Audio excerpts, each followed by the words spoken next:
Good evening, brother and sisters. May babasahin na po sa inyo sa Doktrina at Mga Tipan, chapter 1, verse 1 to 7. Sinabi niya dito, makinig o kayong mga tao ng aking simbahan.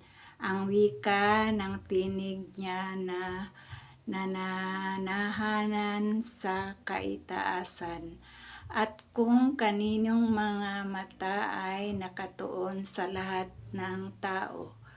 Oo, katotohanang sinasabi ko. Makinig kayong mga tao na mula sa malayo at kayong nasa mga pulo ng dagat. Sama-samang makinig, sapagkat katotohanan ang tinig ng Panginoon ay sumasalahat ng tao, at walang sinuman ang makatatakas, at wala ni isa mang mata na hindi nakakikita, ni tainga na hindi makaririnig, ni pusong hindi maaantig.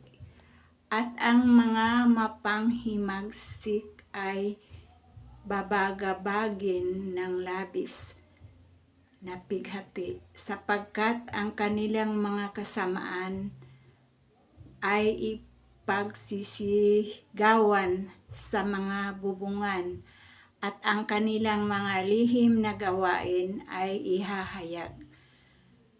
At ang tinig ng babala ay mapapasalahat ng tao sa pamamagitan ng mga bibig ng aking mga disipulo na aking mga pinili sa mga huling araw na ito. At sila ay hahayo at walang makapipigil sa kanila, sapagkat ako ang Panginoon ang nag-utos sa kanila.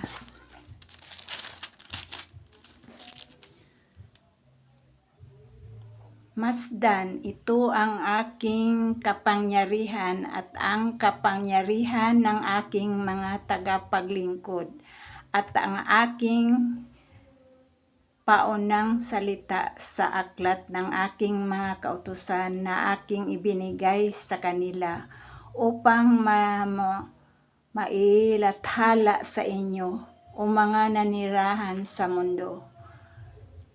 Dahil dito matakot at manginig o kayong mga tao, sapagkat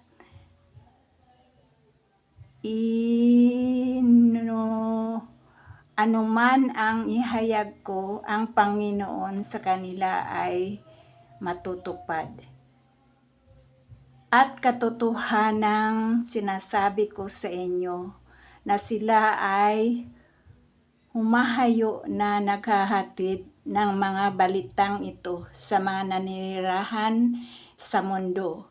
Sa kanila ay ibibigay ang kapangyarihan, pagbubuklod kapwa sa lupa at sa langit, ang mapang-alinlangan at paghihimagsik.